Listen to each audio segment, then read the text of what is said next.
Let's go to Byron, who's on the line in Dallas, Texas. Byron, you're on the Ken Coleman Show. Hello, sir. Thank you for taking my call. Sure. How can I help? So my wife and I are taking a bit of a leap of faith here, and I am putting in my 3 weeks notice today to leave my corporate job of about 3 years. Mm-hmm. And I am going to continue my courses to get my real estate license, and we'll receive that here in the next 2 months or so. So my question to you is, what is your advice to improve the chances of success as a self-employed individual? Well, I have to ask you first, do you have money set aside? Your salary? I do. How much? So we have about 7 months worth of expenses saved. Okay, and you don't need to touch that at all. That's in addition to your monthly bills. You've got all of that, so there's nothing you have to bring in any extra income on for at least 7 months. Correct. Yes, sir. So, and we obtained that from a house that we actually flipped with a few business partners. So I've been in with the real estate industry. I have 2 rental properties, this property that we flipped.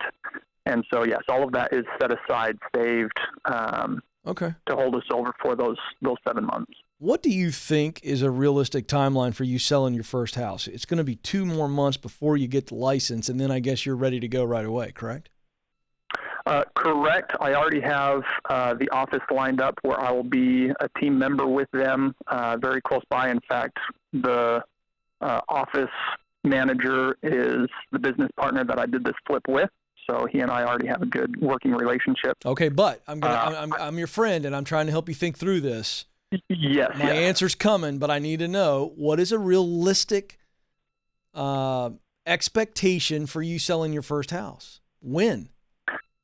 So I'm going to say 2 months before I get my license, then another 2 months before I find my first client, and then probably a month after that to actually close on that deal. All right, so you realize that's coming really close to that 7 months burning out. It is. Then what happens? Let's say you don't sell a house in that timeline. What happens? So the scary word of credit cards to hold us over. No. So now I can give you my advice. I think you've done a really darn good job here. I want to congratulate you, not get on you. But I do not like the credit card play. That is a train wreck and a disaster, and I'm a part of Ramsey Solutions, and if you're not familiar with what we think about credit cards and Dave Ramsey, look that up and watch some of his YouTube clip rants. It's just not smart, but I want to congratulate you because you've done such a good job. I just don't know why you're putting your notice in today. So here's what I'm saying. I want you to pull the notice letter right now. Do not send it. You haven't sent it, have you? No. Great. Hang on, dude. I'd like to see you hang on for 3 more months because I like that timeline. You've done a great job so far. A good job. You haven't done a great job because you haven't built in enough cushion. You got barely enough cushion, and I want to see you put another 3 to 4 months expenses away. So what I'd like to see you do is do not put your notice in until you get the license. And then that gives you 2 more months to save up. And that's at a minimum. I'd like to see you have a year's worth of expenses, but I'm not going to feel bad if you don't.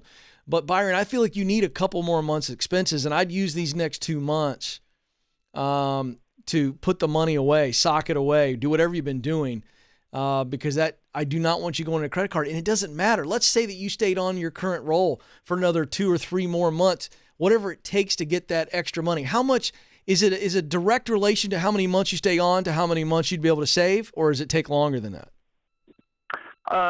No, because to be honest, about right now, what I make at my work, we're doing about break even as far as income to expenses go. So that money that we have stocked away, I don't think it would increase if I stayed working, and it won't decrease. Okay, so let me change my advice. All right, you ready? So I'm glad I asked you that.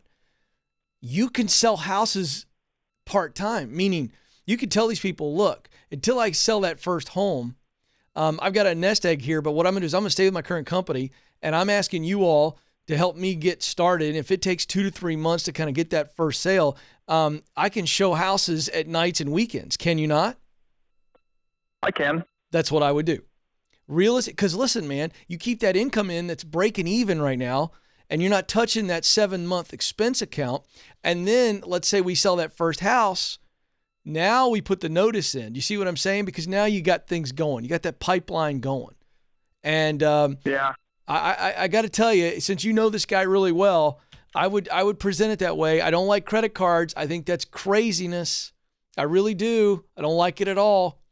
So maybe, you take on a second job so that you don't have to touch the credit card. So let's say over that 2-3 month, you're working an extra job. I just either want to see an extra job or I want you to stay on your current job long enough until you sell that first house, you get that commission, and then that gets us rolling.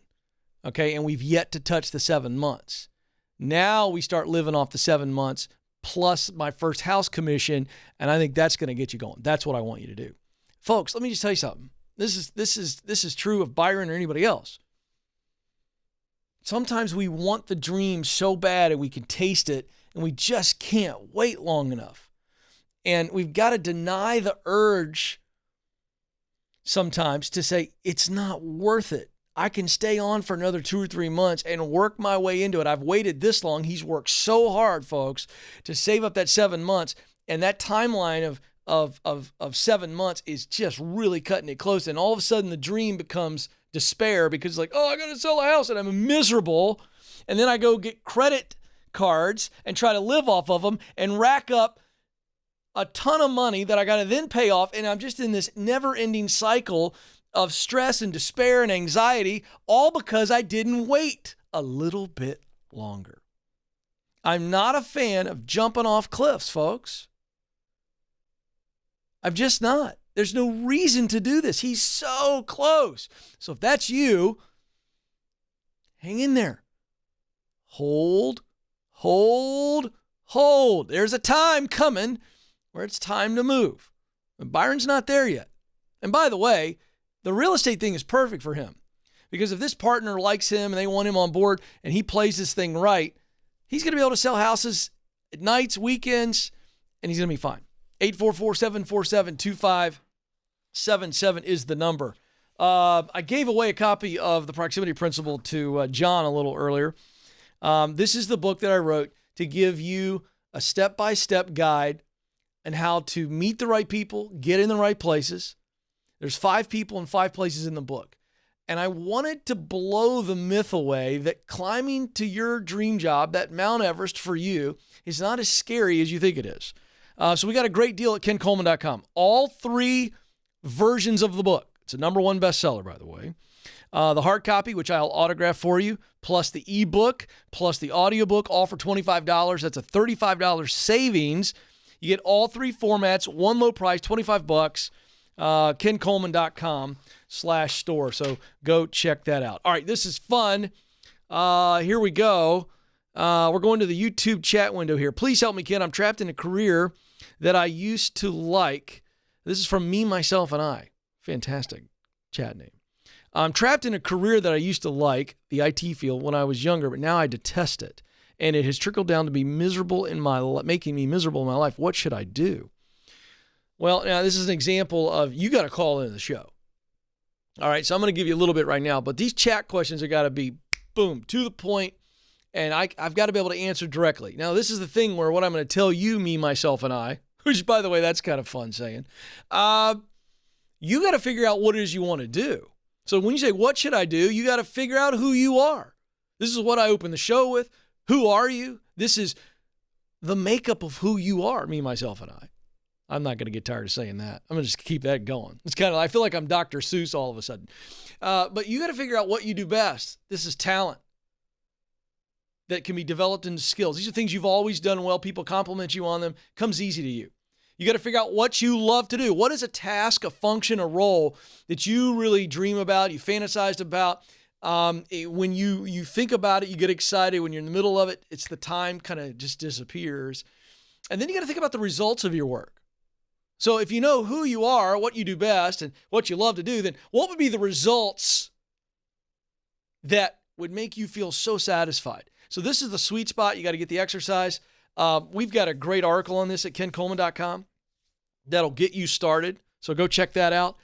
but you're a prime candidate to dial the number. I'm here every day, and I'm going to take good care of you. Well, we've got to walk through that. But if you start with that list, what do you do best? What do you love to do most? What results matter? Talk to some people in your life that are truth tellers, who love you, who know you well, and will tell you the truth. And the reason you're doing that is to, in fact, verify that what you're saying about yourself is right. You're not self-delusional there. And then you're going to be really encouraged to say, okay, this is what I believe about myself, and other people are validating this. And so you have some clarity, which gives you confidence. And then you can begin to see, okay, what are all the ways that I can take what I do best to do this kind of work? And then it creates results that matter. See, this begins to take the job search, and it gives you a process for looking at, oh, this doesn't work. This wouldn't fit the mold.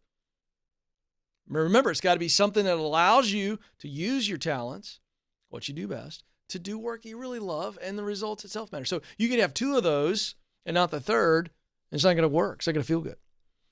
Eli writes in, is there a difference for what kind of company you give different amounts of notice for leave, i.e. bigger companies, less time, smaller family companies, more time? No, I don't think so. I think culturally speaking, Eli, I think 2 weeks notice is again, that's the cultural norm, but doesn't mean you have to be held to that. I don't like the idea of less time than that. That just doesn't feel right because it is a cultural norm. Could leave a bad taste in somebody's mouth if you give them 3 days notice, or you walk in and go, hey, today's my last day. Deuces, I'm out. Like, that's not good, and I don't think that's ever the way to leave. So I would say minimum 2 weeks. And certainly if you want to give more than that, that's fine. And I also wouldn't say that you need to give more to a family company or a smaller company than you do a bigger company. Because again, at the end of the day, small or bigger doesn't matter here. They still have to fill the need. Kaylee Lundgren writes in, Ken, how do you differentiate between the respect you think you deserve and the respect you truly deserve? How do you differentiate between the respect you think you deserve? Well, this is a really good question. And this comes down to emotions, right, versus facts. And Ben Shapiro, a well-known radio guy, got to meet him briefly, endorsed my book. He's got a famous thing out there on social media about facts don't care about your feelings. And it's a really wonderful statement. I'll borrow that. And so the way to figure this out is what I think I deserve versus what I truly deserve is we have to base everything on facts. And so I don't know your situation, so I can't delineate and break it down. But you need to look at it and go, no, wait a second. Let's forget about my feelings for a moment. What do we know for a fact that I could prove, if you will, in a court of law, right? So this is what was expected of me. I've done it. We had measurables on it. I actually went above and beyond. So that's what I mean by facts. Can you measure outside of opinion? We're not talking opinion here. Facts. Indisputable facts. And if that's related to what you think you deserve, well, then you've got something. But if it's just, well, I feel this and I heard this and all that, you got to be very careful. So I think if you can be clear about what is a fact that you can prove versus a feeling, then that's how you really, really know. And here's the other thing. If you can stay where I just told you in facts and then go to your leader and don't put them in a corner, but just say, hey, I want to talk about a growth plan. And instead of coming at them with what you think you deserve, say, hey, I want to grow. Everybody wants to grow. I want to grow professionally, which means my influence and responsibility, which means more income. They get that. How can I grow? What can I do to grow? And I think that's always a great formula for getting that opportunity.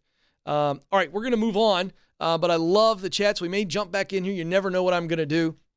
But appreciate the questions and keep that going. And also another way to engage with me is on social media, at Ken Coleman on Instagram. Twitter at Ken Coleman. Just search The Ken Coleman Show on Facebook. And those are ways to connect as well. You can also email the show, ask@kencoleman.com. 844-747-2577. Back to the phones in a little bit, but I want to talk about the difference maker. I want to spend just a few minutes on this, just a few. Because I want in our first live show to really drive home what I believe about everybody watching and listening right now. So what is the difference maker in this world? If I just let that sit and I said, fire your answers away in the chat room, I think we get a lot of great answers. I really do. I think they'd be very worthy answers. I think you could probably categorize the answers, into some general buckets. If I said to you, what's the difference maker in this world? But I'm going to boil it down to one word. And the answer is you. You are the difference maker. You are the difference maker. It is you who can truly make a difference in this world. You say, okay, can really one person make a difference in this massive world? We're talking about billions and billions of people. We're talking about socioeconomic factors. We're talking about socio-political factors. We're talking about all these things, Ken, and the world seems so big and I seem so small. Well, you are small and I'm small. But being small in the context of this big world does not mean that you can't make a major difference. You have probably heard about the domino effect, right? This idea that you've all seen this at some point in your life, or at least you have the visual that if you were to stack a bunch of dominoes right here on my desk, and we were to fill the surface of this desk up with dominoes, and we had a starting point, and when I just barely tap the smallest of actions, the first domino, well, it's just going to go all the way around. And it's an unbelievable visual for what I'm talking about. You are the difference maker. Let me give you 4 areas where you can make a difference in somebody's life and truly change the world. Number 1, you can influence the way someone is thinking.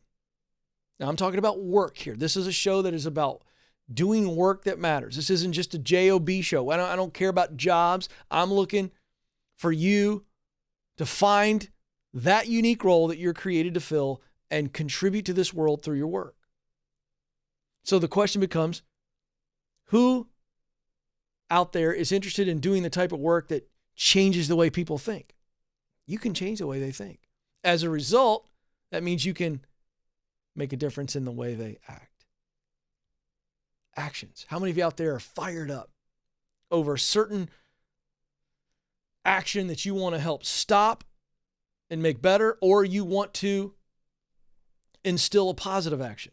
So is there a negative action that you're motivated to stop, or is there a positive action that you are motivated to create? The third area is feelings. You can truly make a difference in the way people feel.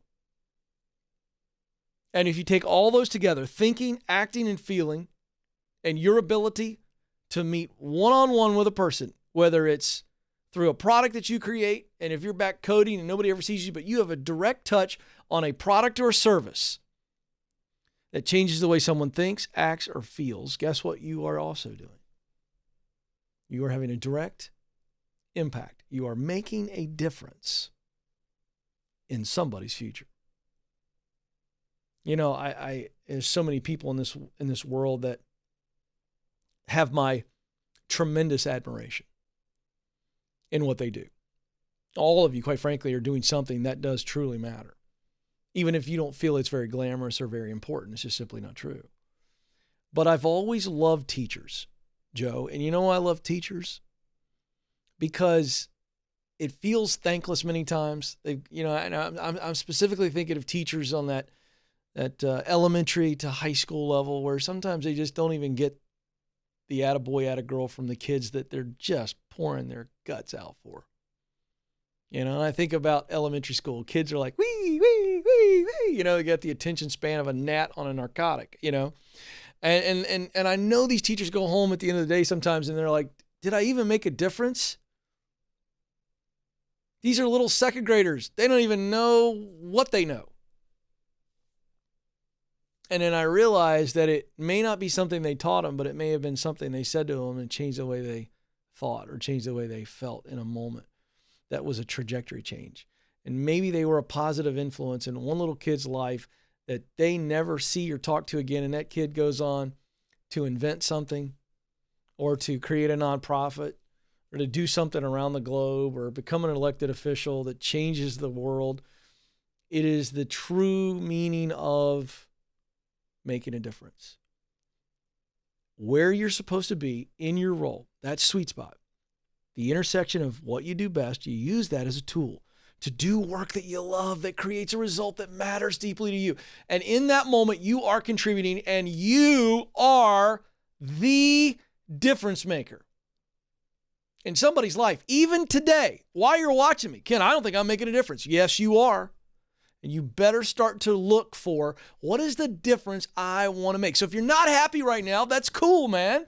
That's cool, ladies. Keep watching because I'm going to help you figure out what is your difference.